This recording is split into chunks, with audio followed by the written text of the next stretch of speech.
The following is a Comfortably Zoned Radio Network production.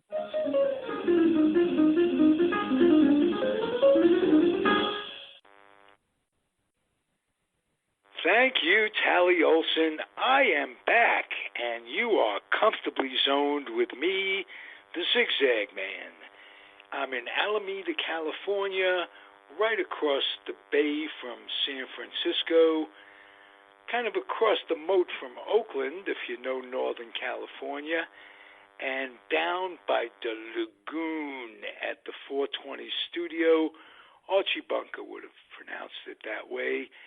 Carol O'Connor was from my neighborhood where I grew up in Queens. He went to Newtown High School, as did I, and he made something of himself, as didn't I. But nevertheless, I'm still here, and I have the privilege each week of talking to some of the most interesting people on the planet. And I don't exaggerate that. I've got a bunch of guests that are terrific. They keep coming back. No one is more terrific, and that combination of being terrific and coming back regularly, I very much appreciate having Jerry Feitelberg in my life. Jerry, how are you? Well, thank you, Ralph. That's very nice of you to say that. I enjoy doing the podcast with you. Right now, I'm looking out the window in front of my house. There's a beautiful lagoon, and it's just a beautiful day here in Alameda. The sky is blue. You have a nice view of the city of San Francisco when you go over the Bay Farm Bridge. It's worth $1 million. Well, $1 million used to be a lot. It's in the 60s, and it's the middle of winter, and it is a very well-kept secret in the Bay Area. Not so much as it used to be, but Alameda is a joy to live in. It's I don't know the exact population, but it's considered to be a small town. Got its problems politically, like anything else, but it seems to be coming around. There are we both deal in drugs in a certain way. You were a retired pharmacist, and mine isn't a drug; it's an herb. But they're putting dispensaries in now that marijuana is legal. It's taken them 2 years to do it here in Alameda, but there will be dispensaries going in both on Park Street and on Webster Street. So that's cool for me. Well, it's a sign of the times, and I would prefer that if people are going to smoke marijuana, that they buy it from a licensed facility, and rather than getting it on the black market. You don't know what you're getting necessarily when you buy it from someone in the black market. No, but you're much better off buying it from the black market if you do know what you're getting. And 50%... Well, it's cheaper. Yeah, cheaper. Right. And 50% of marijuana being sold, and let's not call it marijuana anymore, cannabis is the new expression. Marijuana is said to be a very, very degrading expression for folks. And so cannabis is the word. Black market accounts for 50% of, with legalization, of all the weed being sold. And there's a reason for that. The taxes are incredible at these dispensaries. And the testing that's being done isn't always accurate. And either the testers are sometimes being paid off, this, that, and the other thing. Their controls.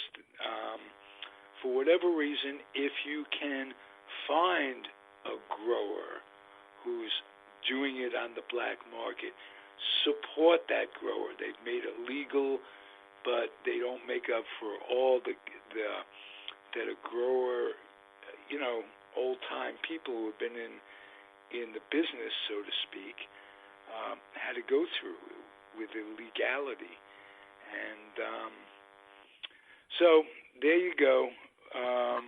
Well, the state of California, as you mentioned earlier, placed very high taxes on it. And then they were disappointed with the revenues that were not coming in. So they did what politicians do. They doubled down. They raised the taxes more, and you're seeing more and more people going to the black market like they used to. So right. they're going to have to rethink their position on taxes of marijuana if they want to increase the revenue. It should be a moneymaker for the state, because the people who are going to smoke cannabis are going to smoke it whether they get it legally or from another source.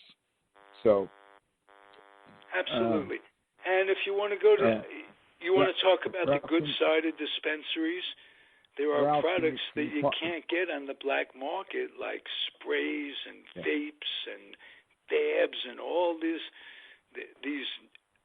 stuff that are truly medicinal. The CDCs in cannabis have proven to be very, very helpful. And so you take the good with the bad.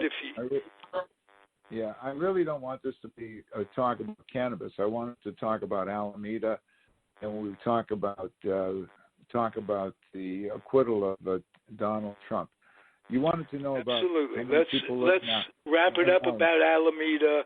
It's both of our homes, and there are great things about Alameda that you just have to experience by being here. We're surrounded by water. It's a man-made estuary. And Ralph, can I pause? I just got an emergency phone call. Just put this on pause. We'll be right back. I certainly will. Maybe I'll just babble a little bit about Alameda. Okay. All right. Okay. 75,000 people. So that's how many people are. I'll call you back when I get it. 12 miles. Okay. You know what? What can I say about Alameda that I haven't said? But what is nice about it is it combines two eras. It's an old Navy town, and there's a base that's been given by the Navy to the city. It's got its problems. They've never been able to fully guarantee that the radioactivity out there has been at all quelled. It was a dump for during the war and what have you. They dumped for toxic waste, and it's is what it is. But there's an awful lot of new development out on that base. A lot of businesses, and again, it's scenic. It's a nice place for me to have spent the last 28 years of my life. That's all I can tell you.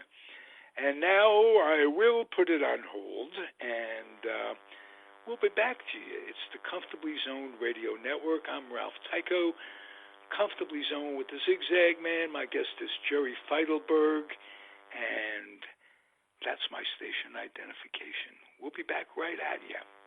Back right at you. Back at you right now. Whatever it is, we'll be back.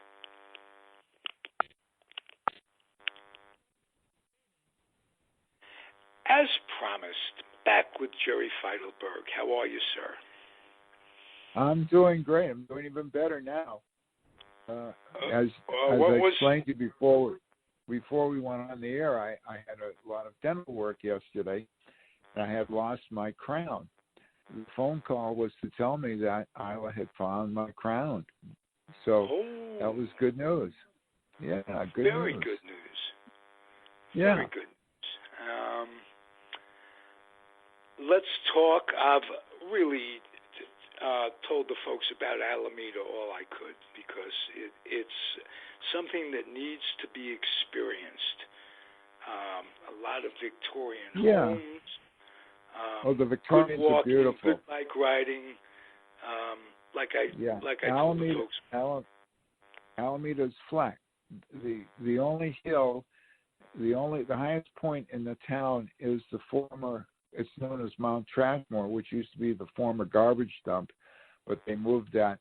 They cleaned that up, and the trash goes somewhere else, and they made it a recreation area where you can bike around it, walk, and all that kind of stuff. That's after you go over the Bay Farm Island Bridge. But did you tell the people that there's no freeway through Alameda? If you come to Alameda, you got to want to come here, and that there's water on heading out to the west. Going south, you go to the Oakland Airport, and going north is more water. And so we used to be connected to Oakland, but when they dredged the estuary, they made Alameda an island, and it's really very, very lovely. It's a real community. It's like a Midwestern town surrounded by a whole urban area. And if you two distinct downtowns too, one a little more rustic.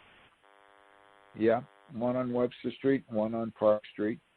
Park Street, it used to be the main shopping area in town until the 50s when they built South Shore, and they put a shopping center in South Shore.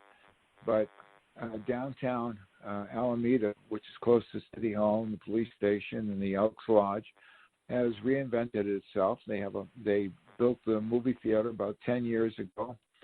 The original movie theater was built by the same gentleman that designed the Paramount Theater in Oakland and the Castro Theater in San Francisco. And they redid it, and now the Alameda Theater is a destination. There's restaurants all over the place, and a lot of mom and pop shops on Park Street. So I gotta tell the folks about the Alameda Museum and its connection with me. My favorite uncle in the world, Harold Niss, took his merchant marine training in Alameda in like 1943, and he became the youngest captain in merchant marine history. He was 26 years old. He was a captain. Wow. And the merchant marines were kind of a dangerous gig. You had no protection, this, that, and the other thing. But I was always very proud of that. And come to Alameda, go to the museum. There's the actual wheel on the training ship for the Merchant Marines back in those days. So I just felt very close with my uncle that day. It wasn't the day he came to visit me in the van after he had been dead, Jerry, my only spirit thing. I told you about that. Same uncle, though. Great museum. It's just a wonderful city. Well, during World War II, on the west end of town, the Navy had the Alameda Naval Air Station. They had about, I don't know how many people were working there during the war. But I was talking about that when you were gone, when you were taking your call.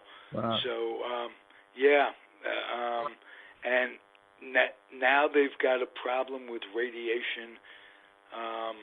They've never really completely cleaned it out. And no, they haven't. They haven't. Back in the days when the presidents would come out to California, a lot of them, when they come out to California, they land over in Mountain View at the Ames Air Station out there, where they have the big hangars out there.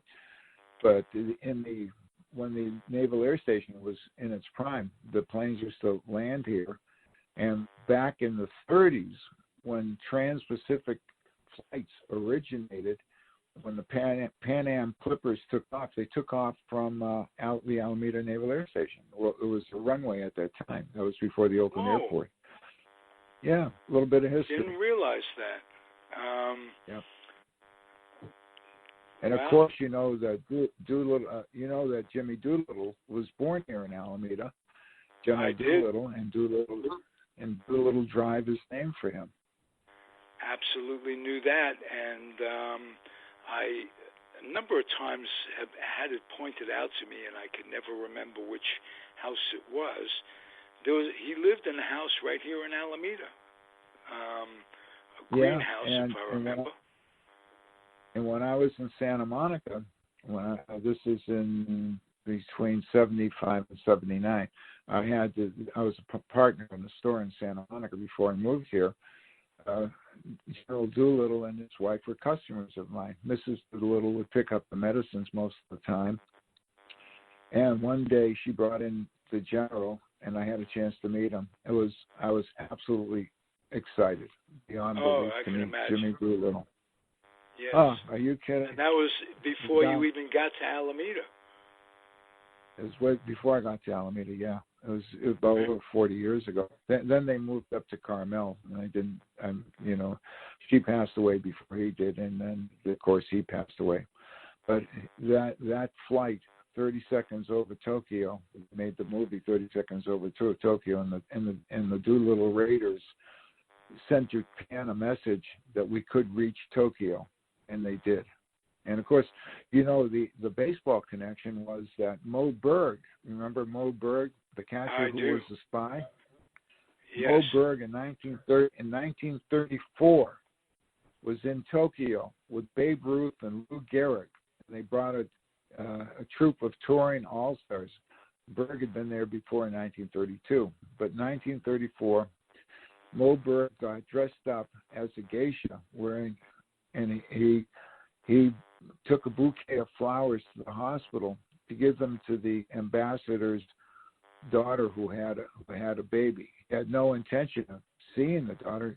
He just used that as a ruse to get into the hospital.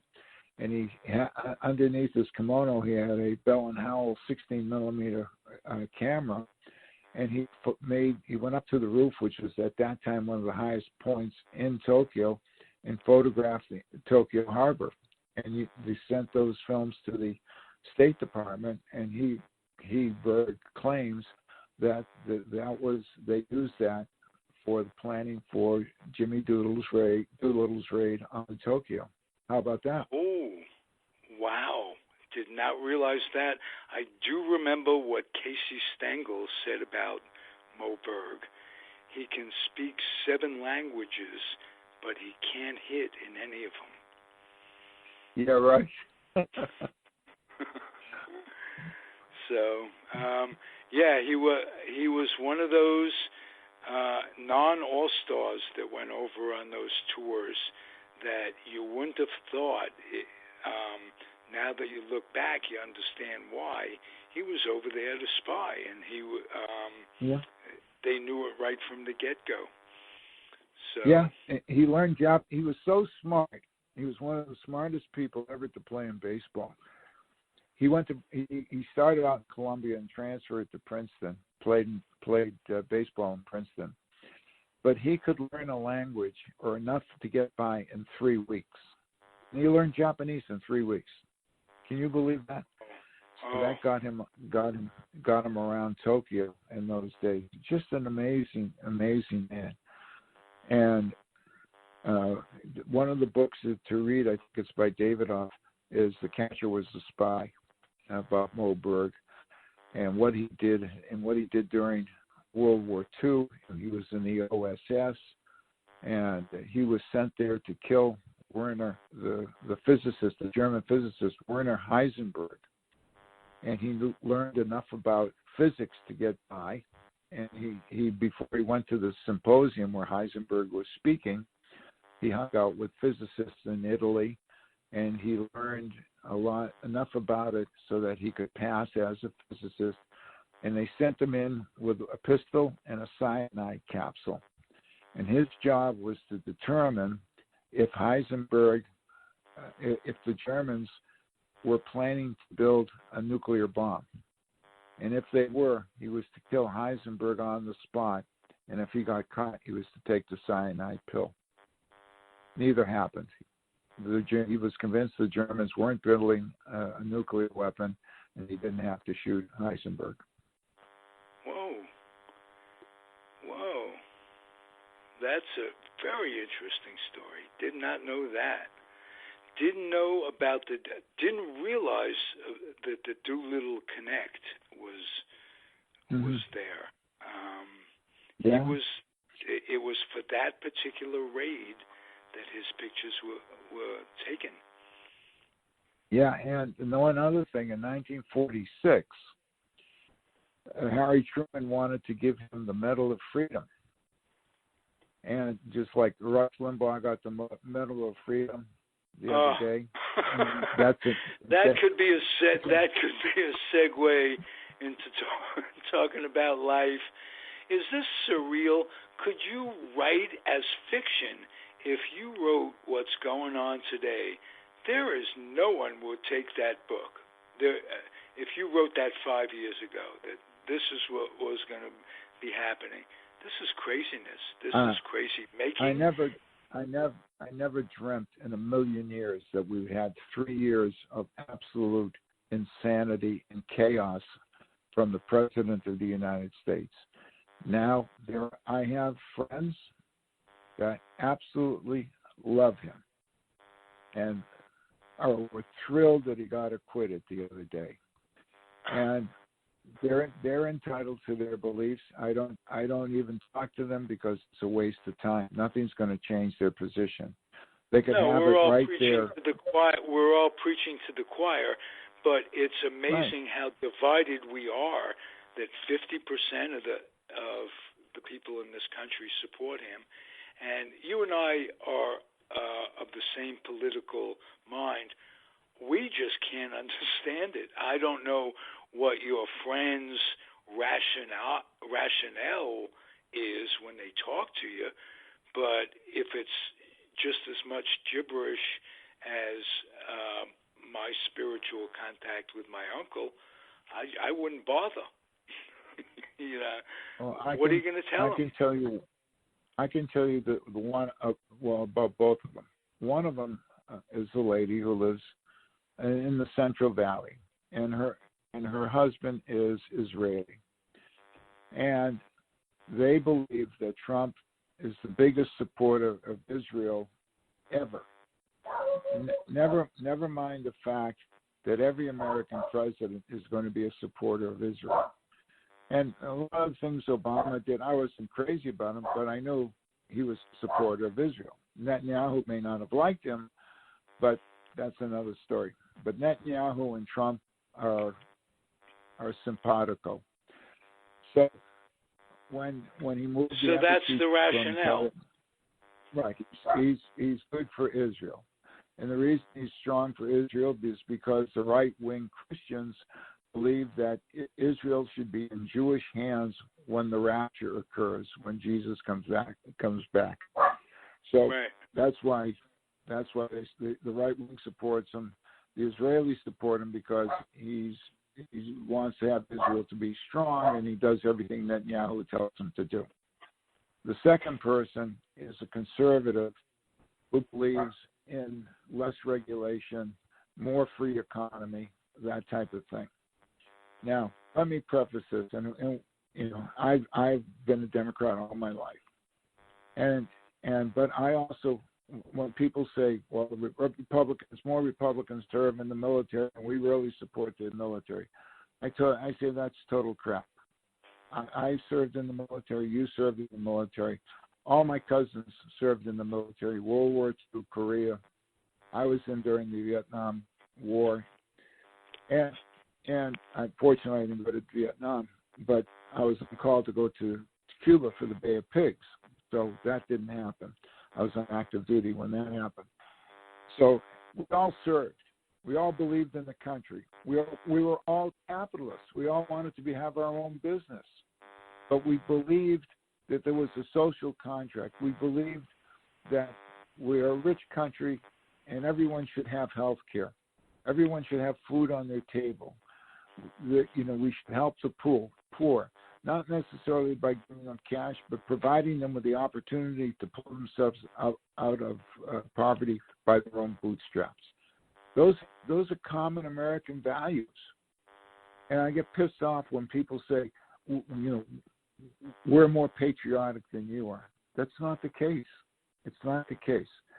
And so, I don't understand why people like this guy, what they see in him. The GOP stands for the Grand Old Party. And after what's been going on with Trump and with Giuliani and all the shenanigans in Ukraine and God knows what, that's just only one. What else is going on? I want to change the Grand Old Party to the Grifters Only Party, the GOP, Grifters Only Party. How's that? I like it.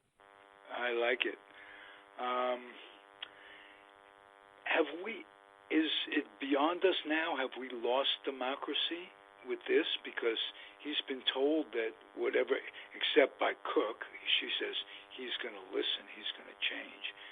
He's not going to listen. He's not going to change. Collins said that. Collins, rather. She's in an alternate universe. He's not going to change. Right, no question about that. So with that, have we lost democracy? Is he liable to say, we'll cancel the election, I'm the king? Not yet. I think the voters will make the decision in November. And although I know a lot of people have been worn down by his shenanigans, but they gotta keep in mind, just like they had the blue wave in 2018, it's got to be a bluer wave in 2020. They have to take the Senate. People up in Maine have to send Collins home, and she probably will move to Florida if she gets thrown out of the office. But we'll see what happens. And she's going to be a tough race for her in Florida because people wanted 75% of the American people wanted witnesses and testimony. Documents. That's all I wanted. Let the chips fall where they may. I always said I thought that Dems made a great case, and if the witnesses could put Bolton in the same room with Trump, checkmate. What do you say? Well, there were several Republicans that drove me up the wall. Collins being one of them, Lisa Murkowski being another, and Lamar Alexander being the third. Lamar Alexander said that the Democrats proved their case. Murkowski said they proved their case, but it was not impeachable. If they proved his case that he was going for a quid pro quo. If you give me this, I'll give you that. How can it be not impeachable? It's impeachable. But Dorsey wants to say that if the president thinks that it's in the public interest that he get reelected, and that means he can do anything he wants. If he wants to knock off 30 people, and say it's in the public interest we get rid of these people because I want to get reelected. These people are scum. No, they're not. They're human beings. You took their lives. That's a murder. You go to jail for that. Well, they do it now, but they make it look like suicide. Yeah. So what do you do with people who say, yeah, I agree with everything the Dems said, but so what? So what? He did it. I know he did it, but so what? And some of the people said, well, if they had a secret ballot, they would have had 20 senators vote for find him guilty. There was only one person who did the right thing, one Republican, one. And that was Romney. And that was Mitt Romney. And I watched his speech yesterday, the 8 minutes, and he got quite choked up talking about it, certain things. He said he took an oath to be impartial, and he weighed the evidence, and he found him guilty. And then he said, I'm saying this knowing that I will be condemned by others for it, and knowing that the White House will seek revenge on me. And that's exactly what happened today. So right. he knows he's going to be a senator for 5 more years in Utah. He's got 5 more years left on his term. So he'll be fine. But he did the right thing. And that's all you can ask someone to do, is to do the right thing. Not to have witnesses, and to have it prejudged by McConnell and Lindsey Graham, who said they've already made up their minds before anything was going to happen. That's a closed mind. They weren't impartial. They made a deal with the White House. We're doing exactly what they tell us to do. It's not a trial. And I hope the public sees through this and remembers it 9 months on election today. day. Yeah. On election day.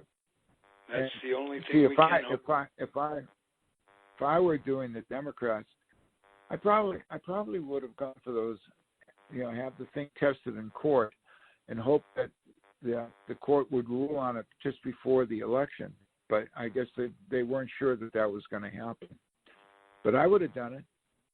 Sure as hell would have done it, just like... I would have done is not presented papers until they got a guarantee that there would be a fair trial. I would have held the papers until the week before the election. Wouldn't even gone to court with the Senate. Who the guy says, the leader, McConnell, says he's made up his mind. Why give him the papers? Yeah, and not only that, you're hearing threats about Adam Schiff. He was evil. Now, he was terrible. Adam Schiff was a prosecutor. He laid out his case. He had the facts. He didn't do anything evil, but he's gotten a death threat already. Some guy was on his way out to wherever to get him. So really? This is what happens. Yeah, this is what happens when you try to shred democracy. And Trump thinks he's a king. He thinks he can do no wrong. Everything he does is perfect. And you and I know that that's not so. Everybody makes mistakes. And when you get older and wiser, it's best to admit that you made a mistake, because people will accept that. Everybody makes mistakes. Everybody does things that they shouldn't do. And if they get caught, fess up to it. You're human. Hey, there's a direct contrast the way Clinton handled his exoneration quote, and he the way Trump did.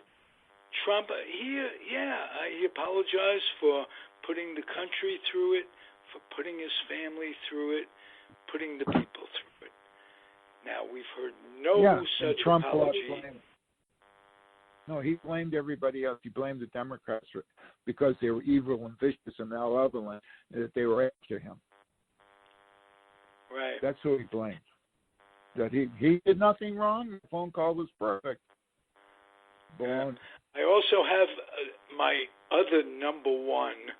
There are about 5 number one grievances about all of this for me. They kept calling for the whistleblower to testify, and Rand Paul even outed the guy or woman. Exactly. We have laws to protect the whistleblower. Exactly. For just that reason, that's part of America. Why? Yeah.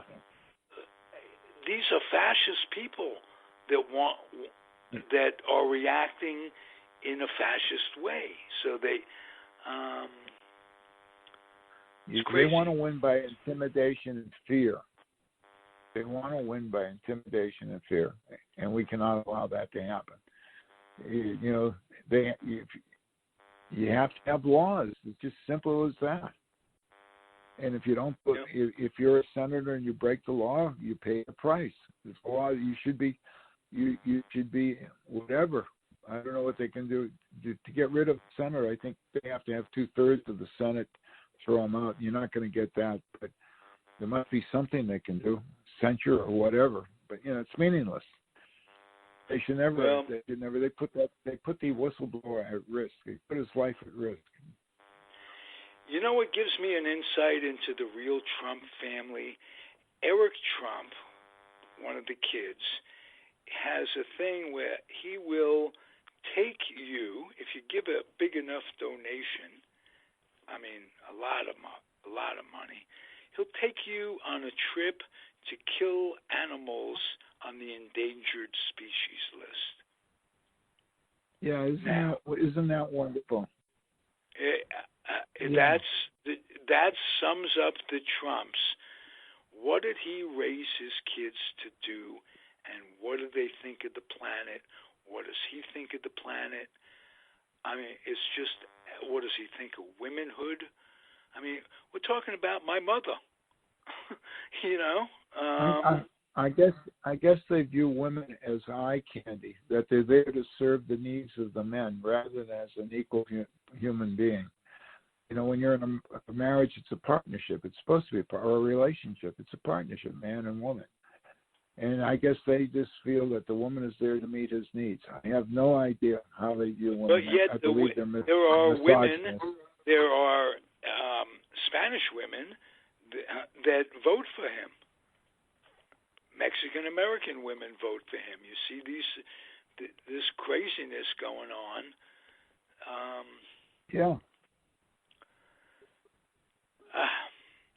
So I'll ask you. I periodically do. What do you think the end game is going to be? Well, the Democrats right now. I don't know. Oh, there's Kaz. Okay, hi, Kaz.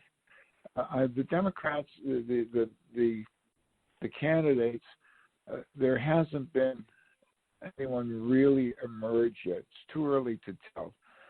Bernie and Buttigieg tied in Iowa, and of course the primary in New Hampshire is next Tuesday. So we'll see what happens. Biden did not have a great showing in Iowa. I don't know if he's going to do well in New Hampshire. I think Bernie, because he's from Vermont, it's a neighboring state. Elizabeth Warren from Massachusetts, a neighboring state. I think they'll do okay in New Hampshire. I think we'll have a clearer picture on March 3rd when they have the Super Tuesday and California gets a chance to vote. And California's got a lot of delegates, so I think that'll give us a better picture of who will be running. Whatever. Now, may I ask you this: is the DNC going to screw Bernie out of it again? That's a good question. I would hate to think so. If he should do well, they're going to have to pitch in, because if they don't get behind him and he's the nominee, we're going to have 4 more years of Trump, and I don't think they want that either. They want to grab control of the House and the Senate.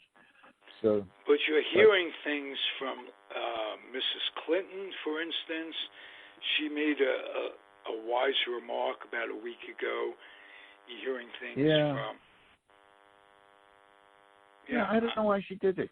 She beat Bernie. She beat him, and she ran a crappy campaign and lost.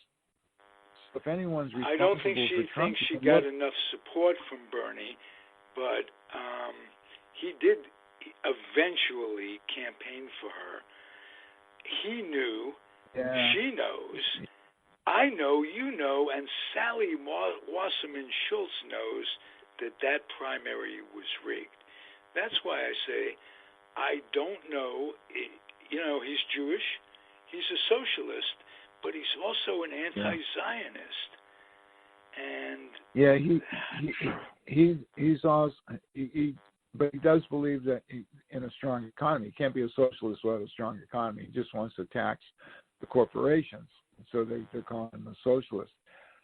And he has some socialist programs, you know, free health care, free college. And that's going to cost somebody money. You have to have taxes to pay for it.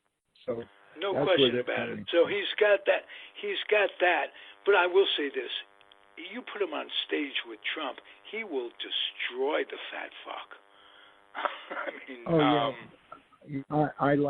I think Elizabeth Warren can handle him.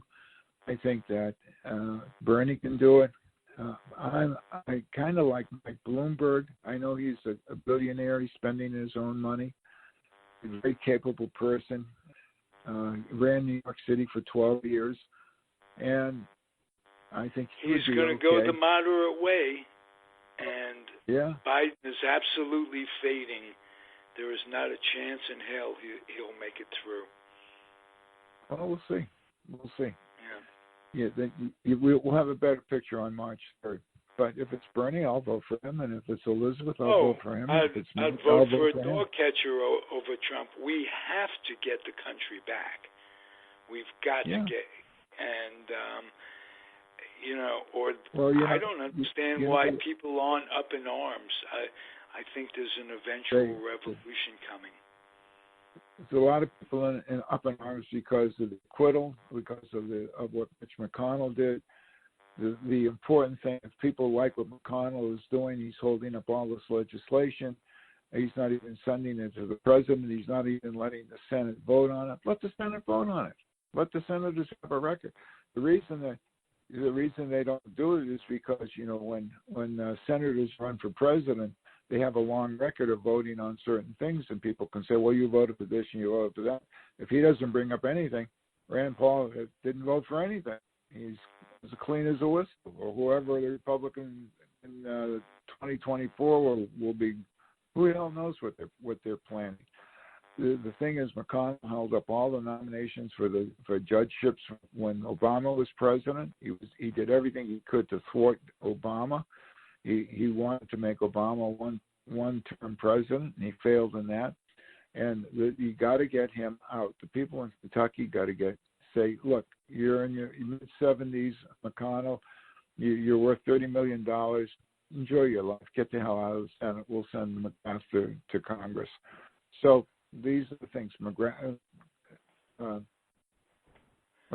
got to go. Collins has got to go. The one down in McSally down in Arizona is vulnerable. And the guy in North Carolina is vulnerable. So they have people that are vulnerable. On the Democratic side, Doug Jones in Alabama is going to have a tough run for re-election. He got elected 2 years ago to fill an unexpired term. He's got to run again for a 6-year term. So he's got a tough road. Maybe he'll get re-elected. Maybe he won't. So the Dems got to figure out a way to win. They got to win 4 seats. That would give them 51. And we'll see what happens. We just have to wait, see how it plays out. If the Dems win the presidency, then they only need 3 because we'll be 50-50, and the vice president will break the tie in the Congress.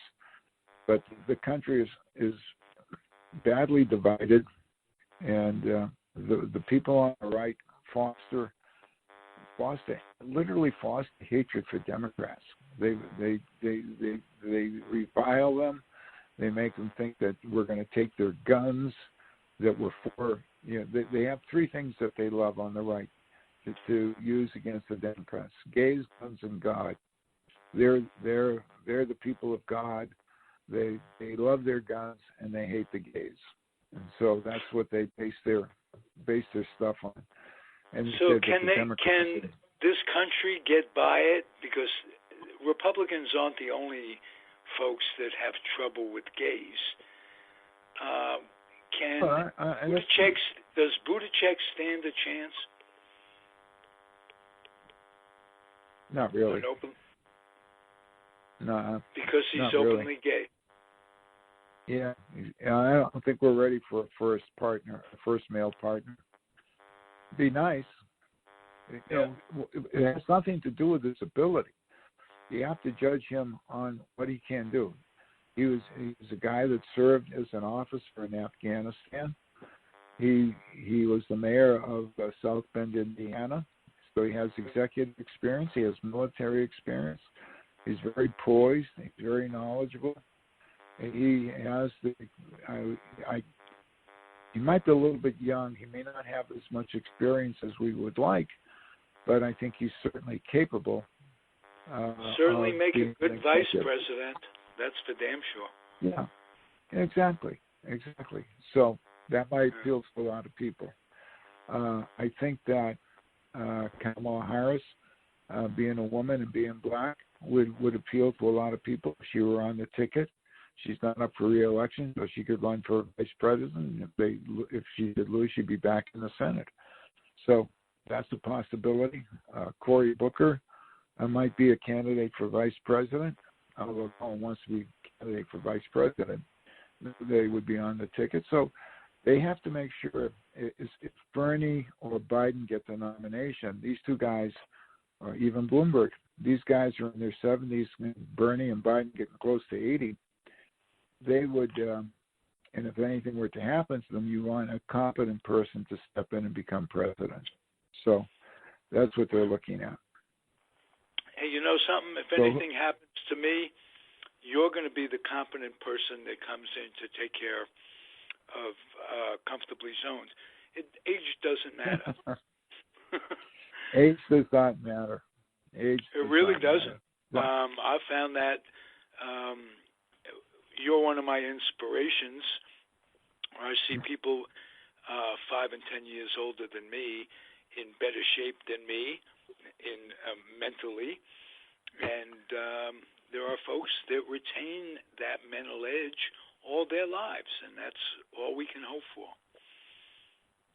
Yeah, it's really nice to at this stage of life to be able to feel good most of the time. I wish I could walk a little bit better, but 2 knee surgeries and back surgery make it kind of difficult. But it doesn't stop me. A little bit, I would imagine. We'll go to the games. Yeah, Isla and I are going on this great cruise in April, and we're going to do a lot of walking, and I'm looking forward to it. We did a lot of walking on the last cruise in the Baltic, in Helsinki, in Copenhagen, and St. Petersburg, wherever we went. We did a lot of walking. Made it through. Did the best I could. Maybe I wasn't the fastest guy, but I got there, saw everything. With grace in a palm. Thank you, Jerry. Terrific podcast as usual. It's always fun talking to you, Ralph. All right. We'll get together really soon and keep the baby safe. We cannot forget. A week from today, Pitchers and Catchers Report. We're going to do a press box show really soon and have you and Michael talk about the thrill of spring training.